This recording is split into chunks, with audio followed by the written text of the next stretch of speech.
Something different happened last fall. For the first time in a long time, I made a Pixel phone as one of my daily drivers, and it's a decision I don't regret after putting the Pixel 8 Pro through countless photo shootouts and comparisons against all the best phones around. Now that its successor is finally here, I have high expectations for the Pixel 9 Pro XL. That's because the Pixel 8 Pro stuck around for almost a year, even when newer Android phones like the OnePlus 12 and Galaxy S24 Ultra tried to tempt me away from it.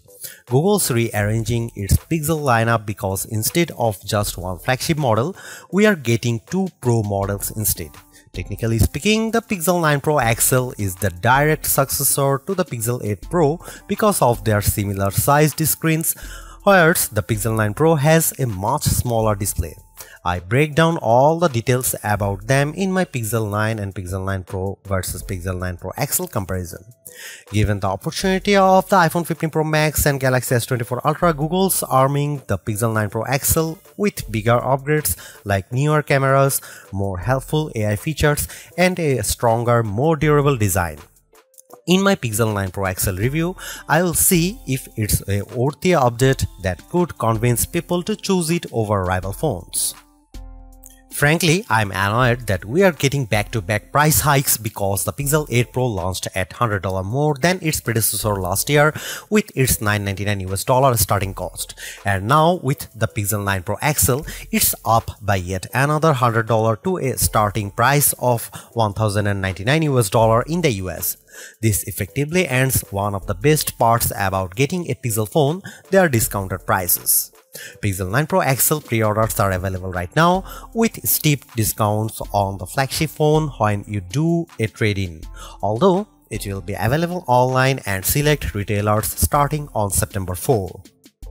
There's a total of 4 colors at launch: Obsidian, Porcelain, Hazel, and Rose Quartz. I do miss the Bay option for my Pixel 8 Pro, but I do like the Rose Quartz color of my Pixel 9 Pro XL review unit because of its lighter tone. I'm really annoyed that the base starting storage is still 128GB.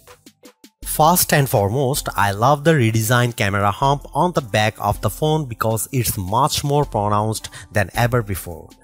The elongated pill-shaped protrusion in a departure from the edge-to-edge camera bar in past Pixels, but it's exactly what it needs to set it apart from other phone designs. Apart from the camera arrangement, the design of the Pixel 9 Pro XL makes it look eerily similar to the iPhone 14 Pro Max due to the polished metal trims that are now flat as opposed to contoured. I know others may like this change, but it doesn't feel as comfortable to hold as the rounded edges of the Pixel 8 Pro, so it's something I'm just going to need to get used to. Despite this, at least it's still sporting the same matte gloss surfaces as before to give them that always clean, smooth look. Google claims that the design is twice as durable as the Pixel 8 Pro with its IP68 construction, especially with Corning Gorilla Glass Victus 2 protecting its screen. During its Made by Google event, the company made an outrageous claim that Pixel 9 Pro XL 6.8-inch Super Actua display reaches a peak brightness of 3000 nits. I didn't think it was ever going to get close to that in our testing, but I was mistaken. Hands down, the Pixel 9 Pro XL has the brightest screen we have ever tested, reaching a blinding peak of 2469 nits, a substantial improvement over the 1526 nits of the Pixel 8 Pro. And you know what? It shows outside when I play the same 4K HDR clip, with the Pixel 9 Pro XL being noticeably brighter than the Pixel 8 Pro. But it doesn't end there either, because this OLED panel looks marvelous with its rich color tones and wide viewing angles that barely show any distortion when I look at it from an angle. This record-breaking mark is hard to believe, more so when rival phones like Galaxy S24 Ultra tops out at 1326 nits. I am starting to believe that phone makers are leaning on software more so than the hardware to propel their cameras, and the Pixel 9 Pro XL is proof of this. That's because its triple camera system consists of a 50 megapixel main camera, 48 megapixel ultra wide and 48 megapixel telephoto with 5x optical zoom. Technically speaking, the main and telephoto cameras are identical to Pixel 8 Pro. However, the ultra wide benefits from a wider f1.7 aperture, which makes it more suitable for low light. While the rear cameras are similar for the most part, it's the selfie camera that gets the biggest upgrade.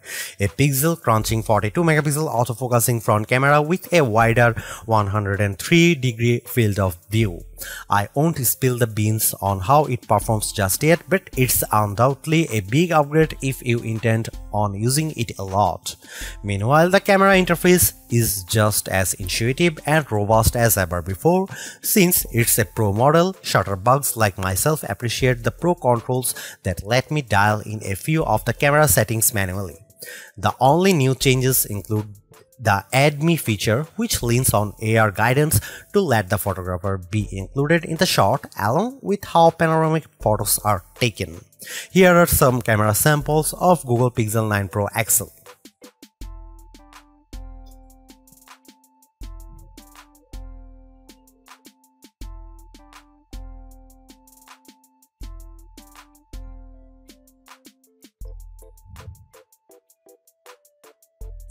Another reason to choose the Pixel 9 Pro XL is because of its ability to shoot at up to 8K 30 FPS, whereas the previous Pixel 8 Pro caps out at 4K 60 FPS. On one hand, I like the extra utility of 8K recording because it gives me more playing zoom to edit videos by cropping them or adding digital pans or zooms in my video editing software, but you will need a high performance machine to handle them.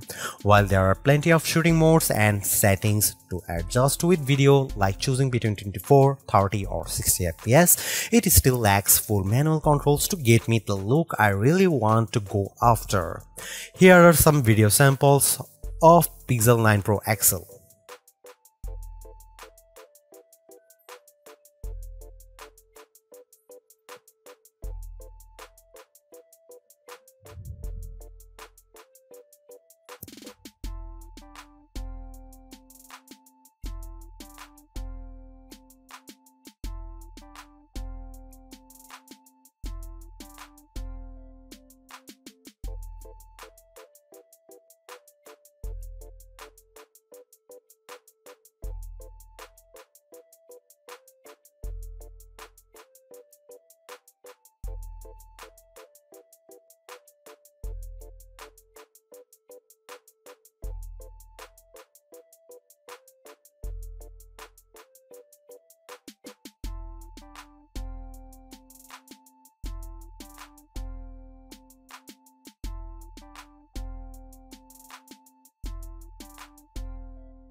Clearly, there are improvements with the Pixel 9 Pro XL. Apart from its brighter display and longer battery life, everything else about the Pixel 9 Pro XL feels like its modest upgrade at best, which is made tougher due to its $100 price increase. While the new AI features are helpful, I was hoping for bigger improvements around its camera and processing performance. Given that the Pixel 9 Pro has the same exact camera arrangement as this, there isn't much justification on picking the Pixel 9 Pro XL for photography. And compared to its direct rivals, the Galaxy S24 Ultra and iPhone 15 Pro Max, they definitely cost more but have better performance overall.